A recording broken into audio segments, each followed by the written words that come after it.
Today, I'm thrilled to introduce you to Scott Syphax, who retired as CEO of the Nehemiah Corporation and turned his attention to his consulting business as a dynamic strategist who brings decades of leadership experience advising Fortune 500 CEOs, senior management teams, and boards of directors. But what truly sets Scott apart is his unique ability to act as both strategist and unlicensed therapist, guiding some of the most powerful leaders to align their professional and personal lives. He's also my personal mentor, and I do not know where my career would be without this person. He has been my unlicensed therapist for many a phone call. In today's conversation, we're flipping the script on Scott. He's often the one asking the tough questions, and here he is in the spotlight as I dig into his why, his purpose, and his perspective on leadership in industries like healthcare and financial services, where he spends most of his time. We'll explore how Scott helps even the most successful leaders rediscover their magic and craft strategic directions that aren't just about the business, but about the human spirit behind it. Welcome to the Culture Leaders Podcast, Scott Syphax.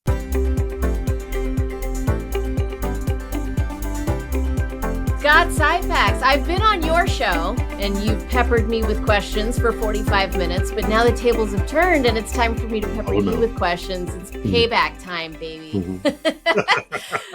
So let's start with, I want to know, what is your why? What's your purpose?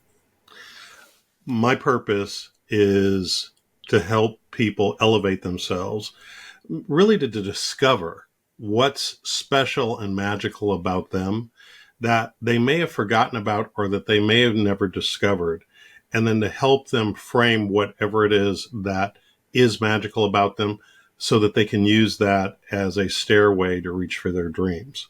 And I know that that sounds trite and crazy, but the fact of the matter is all of us go through periods of life where it is that we start out perfect when we're first in our mother's arms, and then life kind of like throws, dust and mud and everything else on us. My greatest joy in life, particularly at this moment in life, is helping people to rediscover what's special about themselves by reminding them, one, that if we can just remove some of that dust and the things that the world has accumulated on them, they've always had the capability of doing amazing things. And my greatest joy comes from that moment when they finally rediscover that about themselves or believe in that about themselves, and then to see them actually seize whatever it is the future that's always been in their mind's eye. What's interesting is that when people hear you talk that way, I would imagine they think you're talking about today's youth or, rising stars, which I know you've invested in, but you're talking to big time CEOs in the financial industry. I mean, do big time, well-paid, successful CEOs need a lot of help finding out what's special and magical about themselves? Oh, yeah. It's funny, Jessica. I started out earlier in my career. I actually worked in government, surprisingly, instead of the private sector. And I ended up being the CEO of the entity that licenses all of the therapists in California. And today, when people ask me, well, what is it that you do all day? I do many things, but probably the one that I spend the most of the time on is working with boards of directors, CEOs, and their senior management teams. And I'm basically an unlicensed therapist because the CEOs, once the door closes and they take off their armor, they have the same sets of foibles that the rest of us have. They have, even if they have the title, they still also many times carry the imposter syndrome badge as well. And so my job is to be not only strategist and advisor, but really safe place for them to unburden themselves. And because I've had 20 years as the CEO of a national corporation, I can walk in their shoes in a way that most people can't and give them a space not only to unburden themselves, but to put together a strategic direction that allows them to march back out and lead their corporations. When you say strategic direction, you mean a personal strategic direction or an organizational strategic direction? I end up doing it all. The professional is the personal, Jessica, because what happens is that we try to bifurcate, and separate our lives, and particularly people from older generations. I think that, much like you talk about in your book, there are younger generations, I think, are better at integrating the personal and the professional. And so one of the things that surprises people a lot of times is that while I work with people that are from your generation and sometimes younger, a lot of the people still in the C-suite, particularly in legacy industries and really in boards of directors of publicly traded companies, they tend to be still of my generation and even a bit older. And so they don't have that same dexterity and flexibility that younger generations have shown in kind of integrating the different parts of their lives. That's interesting. So I end up working a lot on personal issues with these CEOs as much as I do their professional strategy pieces. Give me like the top 2 industries that you find yourself working in. Financial services and healthcare. It's interesting. Healthcare has been a huge sector for me. And I think one of the reasons that it's been very attractive is that in both ways is, one, I understand healthcare very, very well. But the other thing is that healthcare is full of very, very smart people. You have, very smart people who are clinicians, like advanced practice nurses and physicians. You've got administrators of multi-billion-dollar institutions, and you've got policymakers who, are trying to chart a course of providing care to all of us, while at the same time having limited dollars to do so. And then banks and financial services. Look, I'm a real estate developer, a mortgage guy, and a person who has worked around banks and insurance companies and pension funds for years. So those are my sweet spots. But I mean, I go pretty far afield. Anybody who really needs help on strategy or in charting their own course forward, I'm there. So when you say you're an unlicensed therapist, yeah, for these CEOs of the board of directors, is that conflict management that you're doing within the relationships, or is it personal coaching, like, you're not an imposter, go do it?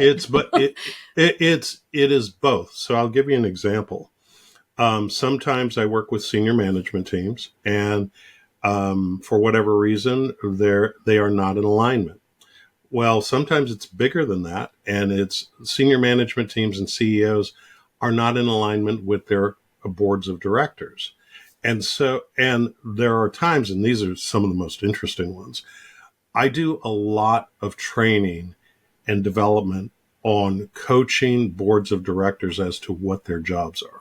Jessica, you would be shocked that sometimes you take 12 people who are sitting on a corporate board, all of whom are distinguished, nationally known people you see in the business and mainstream press, and you put them in a room together and it becomes like romper room or a kindergarten. And these people act in ways that if they knew that a camera was watching them, they wouldn't. They are still human beings. And many times, because of the lack of understanding what their role is or what hat they're wearing at the moment, they act in ways that are contrary to the best interests of the corporation, and frankly, not to the best interest of making sure that they and their management teams are in alignment and really focusing on the objectives that advance the corporation or organization to the goals that they forecast for themselves.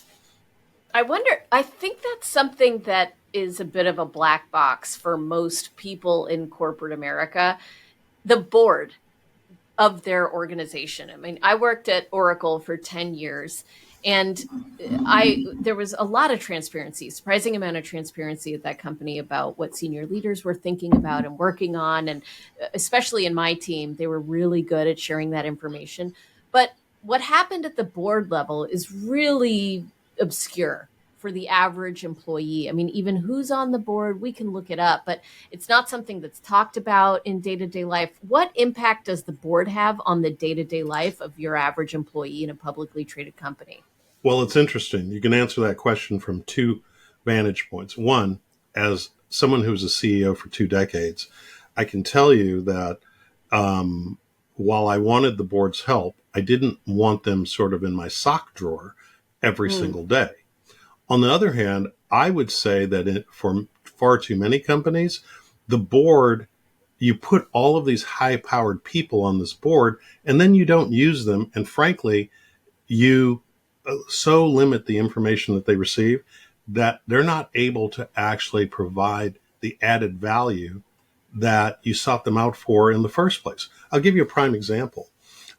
Recently, there was a young woman who was in sales, and this is at the very bottom of the company, working for Cloudflare. And you may have heard about this, where she was a salesperson. She had been there for only a couple of months during the holiday season at the end of the year, and they laid her off with no reason. And the way that they laid her off was they went and had two people who she had never met before get on a Zoom call with her and essentially say, we've decided to go in a different direction. They couldn't point out one thing that she had done wrong and had no knowledge of her beyond the phone call that she was having. She went on TikTok and did a video that went completely viral because she recorded the call. And in recording the call, it showed that this company, Cloudflare, which is one of these high-tech, razzle-dazzle companies in the tech industry that everybody admires, had really bad business processes. So then the CEO, in response, because there's so much heat, gets on there and says, yeah, we just, basically kick people out. And we know within, a very short period of time whether somebody's going to work out. And he sounded like a low emotional intelligence jerk. And what it really spoke to, if you get really underneath the hood, Jessica, is this company makes hires that they don't have any systems in place to manage. And frankly, it was their mistake in not supporting this woman so she was positioned to be successful, and then treated her like a piece of garbage and exited her. Well, here's where the board comes in. What the board doesn't understand is that when we receive financial projections and estimates of our growth and everything else, and the CEO is telling us, the markets, and particularly publicly traded, and we're making assertions that people pay attention to with their investing decisions, we're trusting that that information is accurate. Many times what happens is CEOs and senior management teams sweep their bad decision-making under the rug and explain it away in ways that if the board isn't armed with information, we have no idea until it's too late. And so it is a black box, exactly as you say. And the hard thing that I spend my time doing is trying to find the appropriate balance on how to thread the needle between making sure that boards have noses in but fingers out, and they are working in a way where hopefully they and management can get on the same page, and they can provide rigorous and appropriately skeptical oversight, but at the same time not interfere with the people who know the business best on running that business. Okay, so is the board involved in culture at any level? Not enough. The answer is no. The short answer is no, and I would expand that to say not enough. And the reason that they're not involved enough is because what I consider to be a insecure CEO or a unsophisticated CEO will not invite the board in to have interactions and observations that really leverage the board's strengths in terms of being able to say, hey, did you ever think about this? Hey, have you ever considered pulling in this resource? Because I see that you've got a good platform here and you've got a good strategy. But if you really want the people that work for you to buy into it, you really need to amp it up. It might be hiring someone like CultureSync, to come in. But the fact of the matter is that far too many times, unless the idea is invented by the CEO or the senior management team, it's too quickly dismissed. And so So I that's don't where know the that. therapy comes in. That's where the therapy comes in, right? They're insecure, and your job in helping them leverage their board more effectively is to show them that they're making fear-based decisions, and they will actually be more empowered if they become more vulnerable. Well, actually, you said it exactly right, except I'm going to change one word just because it appeals to CEOs. It's not empowered. You'll be more powerful. It sounds so much better. All I want is power, Scott. That's why people climb to the C-suite in the first place. They want power. Oh man. Okay, so I was just writing a paper for divinity school, Mm-hmm. and it's about the circular lack of accountability in corporate America, Yeah. where I've had an interview with a CEO, and it struck me so deeply because what he said was, I feel just as exploited as the frontline worker.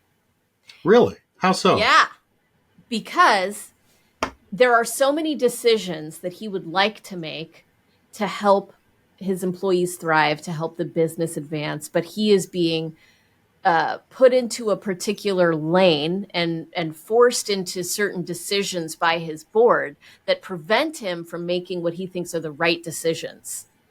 And I wonder how often you see that. He's like, I would love to invest in culture. I would love to spend more time focusing on how to make people feel whole, fulfilled, complete, and wonderful at this company. But shareholder value, I mean, the board is so focused on helping people create value in this corporation that I can't do that because there isn't an ROI. Well, if I had heard that, if a CEO told me that, I would immediately be highly skeptical of the validity of that assertion, because typically it's not that CEOs don't have enough power.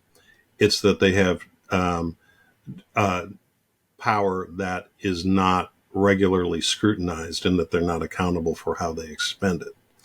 But Mm. let's assume in this case you're correct.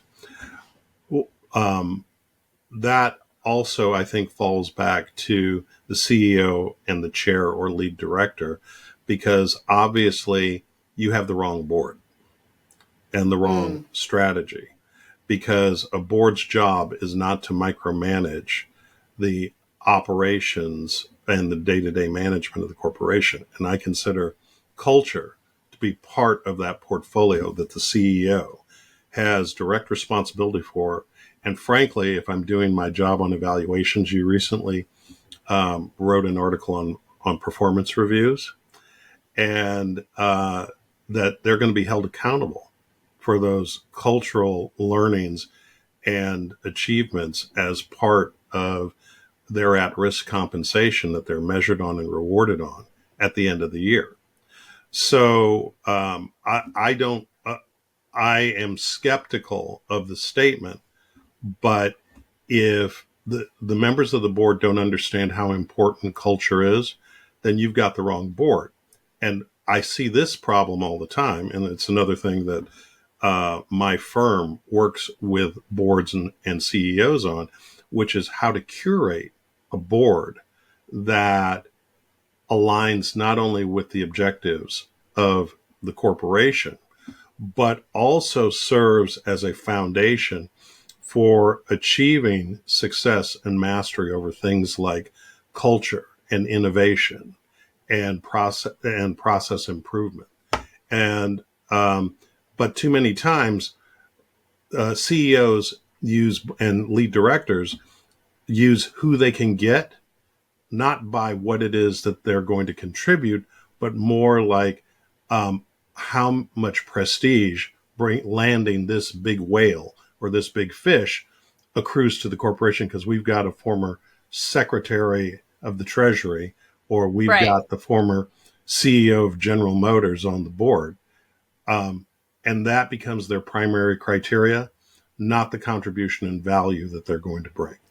Which probably explains why less than 2% of board seats are filled by people with HR backgrounds, right? HR is a hugely central part of what we need to focus on. And yet we don't invite those people to board seats hardly at all. And I consider it a prejudice that almost rises to the level of bigotry. Because, and here's where it is that I have to go after the CEOs and the board chairs that I work with, particularly not just the board chairs, but the leaders of the nominations and governance committees who end up vetting potential board members. I have to go after them very, very hard because inevitably I can ask this question. What is the importance of talent management and what we used to call years ago the war on talent to your organization? And inevitably, it's always the same answer, plus minus 2%, which is it's the biggest issue we've got. It's the most important issue that we're facing right now. Okay? Well, I look around the board table and there's not a single expert on talent management. You've got someone on cybersecurity. You've got 3 former CEOs. You've got 2 former elected officials.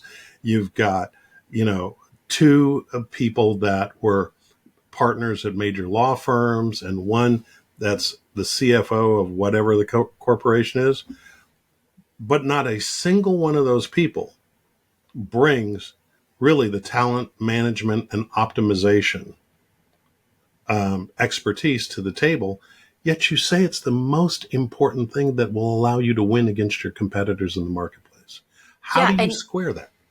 Because you know what I think they do to square that is they believe that all those people in the room have that covered because of their experience. Because they have been leaders, they understand talent management, which is not the case. I completely agree they don't. But I think that's the thinking. Oh, we got that covered. Yeah, they don't. And so, but that is one of my primary roles in the boardroom or with the senior management team is to elevate that function. As a matter of fact, I'll give you an example. A recent client of mine comes in, and my job was to work with the senior management team in this organization. But the senior management team did not have on it the chief people officer in this case for this corporation.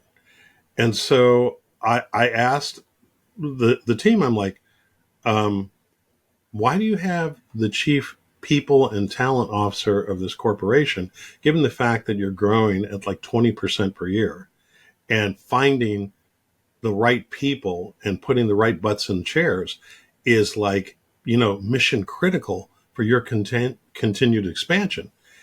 And they're like, well, we've always had it report to legal.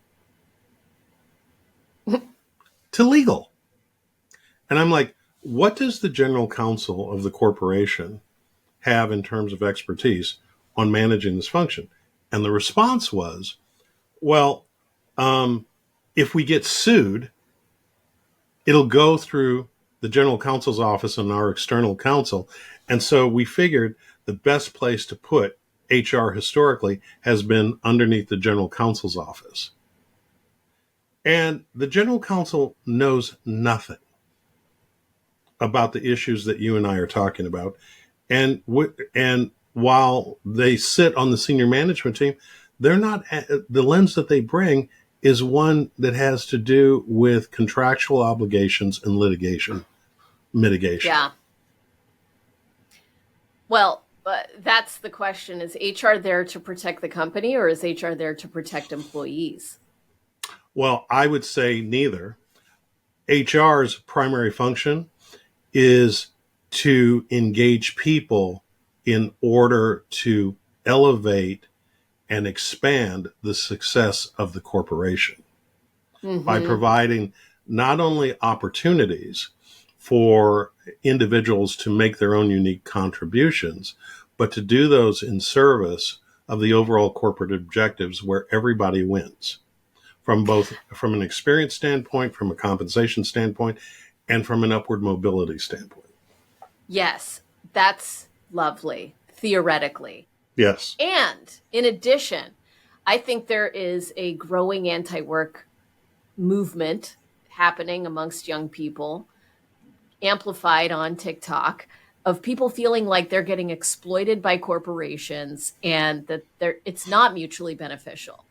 HR leaders are saying we can all win-win. And I believe we can all win-win. I mean, I think that is what I am committed to in my career, is about finding that win-win, right? But what is the CEO thinking about that? I mean, there's a perception, and it could be a false narrative, that CEOs are just in it for financial gain at all costs, right? And at the expense of their employees oftentimes. What percentage of CEOs that you work with actually care about their people? I would say virtually all of them.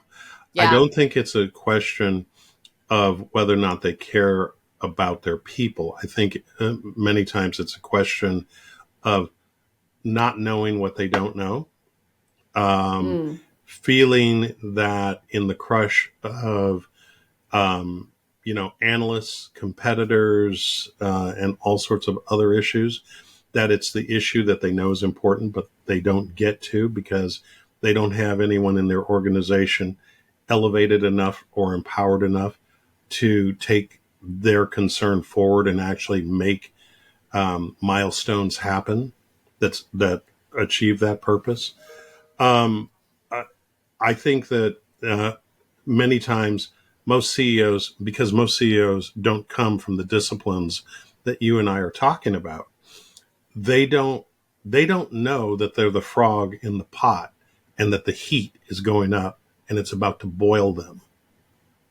So they don't have appreciation. But I want to come back to something you said about younger generations. Because of the other work that I do, I talk to the younger generations all the time. And I can't blame them. And this is what I carry into the C-suite and into corporate boardrooms. I can't blame them for this movement of either despising or discounting work, and that they have ice water in their veins in loyalty to the corporations that they happen to be affiliated with at this moment. I want you to think about this. A lot of the young people joining the workforce, and these are the people who are going to lead us into the future, they grew up in an era where they saw their parents loyal to corporations, and in the great crash in 2008 and going forward, their parents lost everything. Their parents one day showed up and the place was shut down and they didn't even get the money that they were owed for working. They saw their parents lose everything, their homes, their savings, everything that they've got. And they saw the people who were the perpetrators of that crash not only walk away scot-free. No one was ever prosecuted in that crash. As far as I know, no one ever went to jail. There was no frog march. There was no perp walk. There was nothing. And so they got away with it. And so young people who are now adults and they are emerging professionals, or they have been young people who are professionals or emerging professionals, and they are entering into the workforce and moving up the ladder. They're saying to themselves, I am out for me because I don't love the corporation because the corporation doesn't love me. And that is what it is that many people in the C-suite, CEOs and their teams and corporate board members, there is a cultural disconnect that they don't understand because of the fact that they're all my age. They're baby boomers by and large. And we live with a set of assumptions that are no longer operative in the worlds that you typically walk in, Jessica. So you're saying it's a healthy skepticism that young people have based on the experiences they've had, have formed certain beliefs. about the way the world works. I would say it's beyond healthy skepticism, and it's kind of a sneering cynicism. Yeah. Well, I mean, here's the truth. I was at Oracle for 10 years. You used to ask me, why are you still at Oracle all the time? Because I felt like here was the truth of how I felt at Oracle was that I knew they were getting a lot out of me, but I felt like I was getting the right amount out of them to make it worth it, right? There was wonderful benefits. I was paid well. I got to work on intelligent projects with interesting people. And that was enough. I wasn't loyal to Oracle. They earned my staying by making the right talent choices so that it was worth it to me to be there. And they got something out of it as well, right? Yeah. Having said that, I mean, I've also worked at organizations where it wasn't worth it because the amount of mental stress that I was put through and the obvious lack of loyalty it was just in your face, right? So this loyalty idea, it's disintegrated. It is now a transaction. You give me something and I'll give you something. And if it works out, it works out. And if it doesn't, it doesn't. And so I think the end zone is moving for what people need to show up with, and that is very confusing for organizations. Well, let me turn the everyone table. wants something different. Yeah, let me turn the tables and ask you this. If you were to identify the one blind spot or bad decision that most of your clients make time and time again with regards to this issue, what is it? They don't understand that let me start over. They don't understand what culture is, so they think it doesn't work. It's a lack of understanding that makes them ineffectual in leveraging culture to drive results. We did a study with 30,000 leaders, and we said, when you're trying to drive business results, what do you spend more time focusing on, strategy or culture? And 96% of them said strategy. We spend way more time on strategy than culture. I think everyone can relate to that as being truth, right? But then we asked those same 30,000 people, what do you think actually has more impact on results, strategy or culture? And 75% said culture. So people understand like culture can help us win, but they don't know how to do it. They know how to memorialize culture with some kind of plaque about our mission, vision, values. And then they call that culture and they delegate it to HR and say, do that, maybe do some competency rollout, right? And they call that culture. And that's not what culture is. So they're missing the mark. And then they're like, culture doesn't work. Let's just drive people harder. Very short-sighted. Yeah. Okay. So let's go back to the healthy skepticism of young people, because I want to tell a funny story about when we first got to know each other. Okay. All right. So you can you talk about the Nehemiah Emerging Leaders Program and the work that you have engaged in there for over a decade? Sure. I've sat on corporate boards for over a quarter of a century, and I got to the point back before the whole DEI movement and diversity and board governance movements and all that sort of stuff. I remember when I started on NAC with the National Association of Corporate Directors, it was like 40 of us back in 2001 in the bottom of the Washington Hilton Hotel. Now, you know, their annual conference for corporate directors has like 10,000 people at it. Well, what happened was that world was very, very small. And I would continually get asked to serve on corporate boards. And they'd say, well, you know, you're a CEO, you know this, you know that. And you're a black guy. And you're the black guy. And, you know, and you're the only black guy we know who we think of as qualified to serve on the corporate board. And I got sick of being asked because I'm like, there's more people, black and otherwise, female, you know, Latino, AAPI, whatever, who are very qualified. How come you don't talk to them? And they're like, well, we can't find anybody qualified. The typical CEO response or board chair response, we don't know anybody. So I got sick of it. And one year my board wanted to give me a huge bonus, and frankly, it was a bit bigger than I thought was appropriate. And I said, "Give me $1 million and let me go around the country and curate the best leadership trainings that are available and put it into a program because I want to help high potential young people, young professionals, start to get the championship, the mentorship, and the training to start to position them to be C-suite leaders." And that's what birthed the Nehemiah Emerging Leaders Program. And we started off focused on the African American community. But I said, I want this program to be so damn good that whoever are the best and brightest, that they are knocking down my door to become part of this program. And we succeeded in that. And so 15 years, this is our 15th year, and almost 300 fellows later, we have CEOs, nationally acclaimed authors, and scientists, elected officials, heads of major organizations, both for-profit and nonprofit, all of whom who actually do public service as well as their professional achievements, and serve on over 300 boards and commissions throughout the United States, and are making the world a better place. And so the whole concept for me was I wanted to take all of the investment my corporation put in me, which exceeded $20 million, and I wanted to give it all away without any desire for anything in return. Yes. And now your part of the story comes in. I will tell the next part of the story, which is that I was one of those fellows. I came knocking on the door.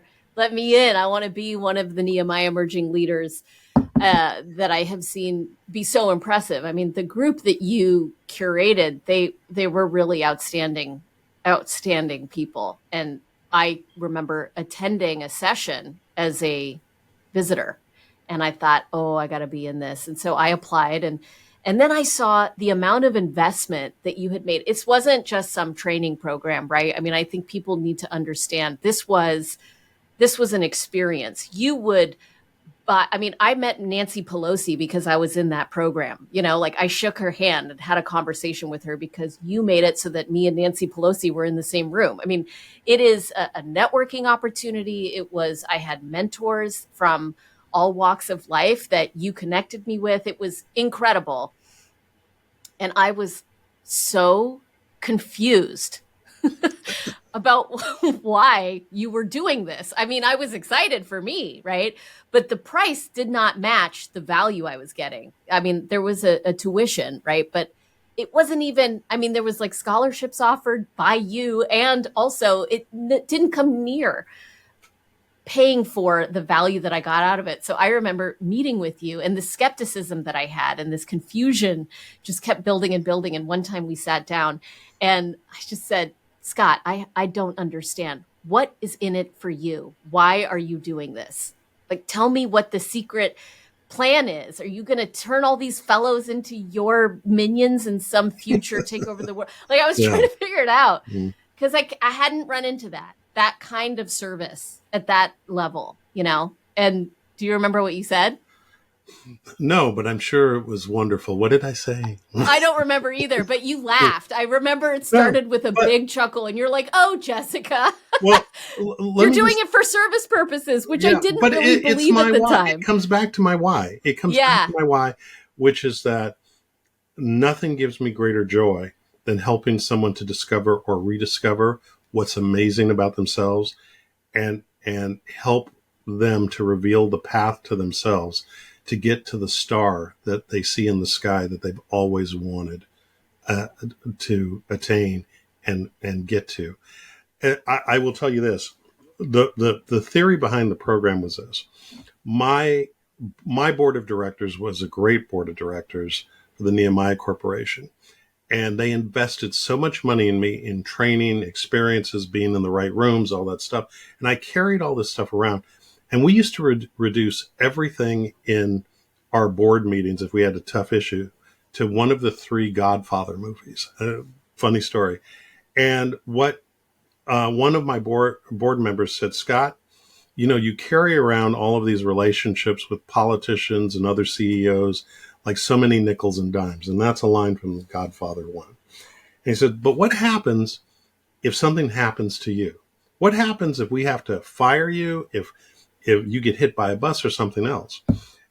And so I had heard this thing about from all of the CEOs I encountered, both on boards and otherwise, who said, Scott, we would love to promote a woman. We would love to promote someone who comes from a underrepresented background, but we can't find anyone who's qualified.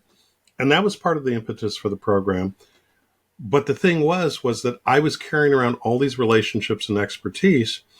And so I decided to give them all away. And so the program became a vehicle for me to give away everything and to put it in each one of you, to give you access to whatever I had and to take it way beyond what I was capable of. And that's what happened.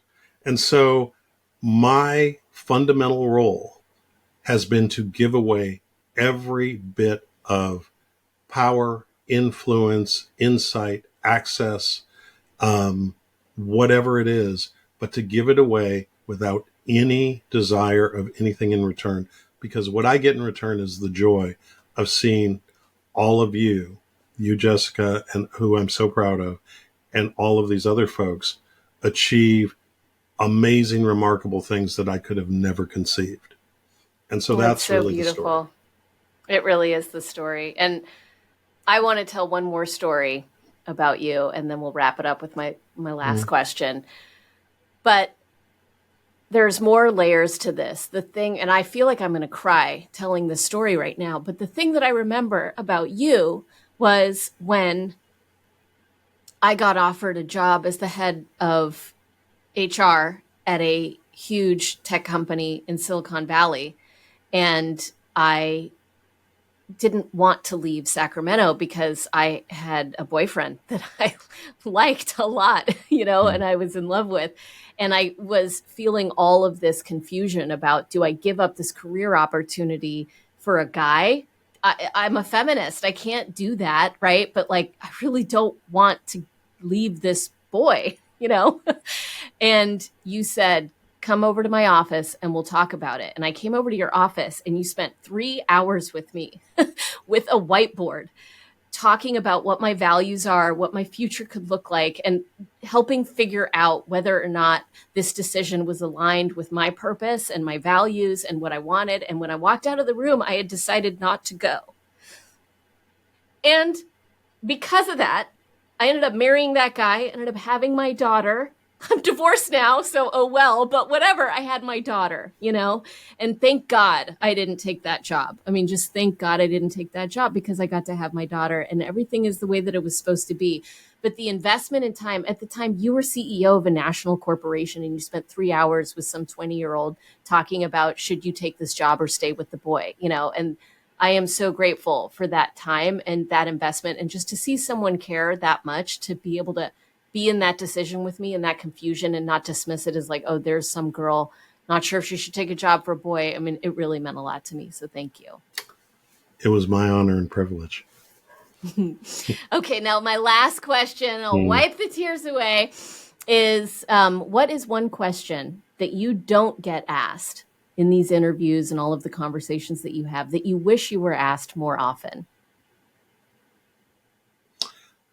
The question that no one ever asks me is, what was the most important experience you ever had that drove your business success, your professional success?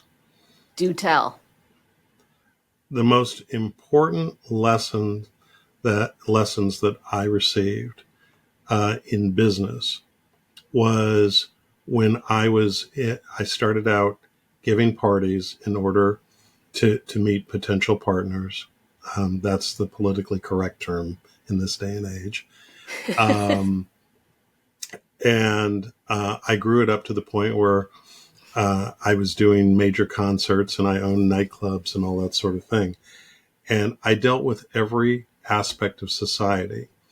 And even though, the people I worked with were everyone from Dr. Dre to Rick James to Prince to all of these folks, I learned human nature and profit and loss more from those experiences on Fridays and Saturday nights in bars, nightclubs, and concert halls and convention centers than I ever did in business school or in one of these major universities. And it's not that those experiences aren't important, because I think that they are, and I've gained a lot from them. But I wish that more people balance the theoretical with the experiential in how it is that they chart their course, because we need them both. But too many times, people as individuals, and frankly, people in hiring positions, focus more on the pedigree than the real life experience and achievement levels. And corporations and organizations make that miss to their own peril, because they leave a lot of talent on the table. Beautiful. Scott Syphax, thank you so much for joining us today. It was such a pleasure. Thank you. Wait, I have one more question. Go back.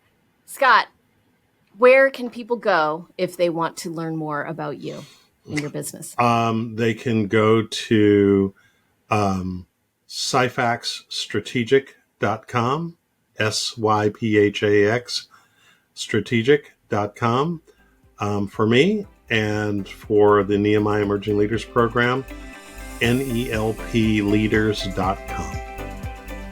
Thank you so much, Scott. It was such a pleasure. Thank you. Much success to you, Jessica.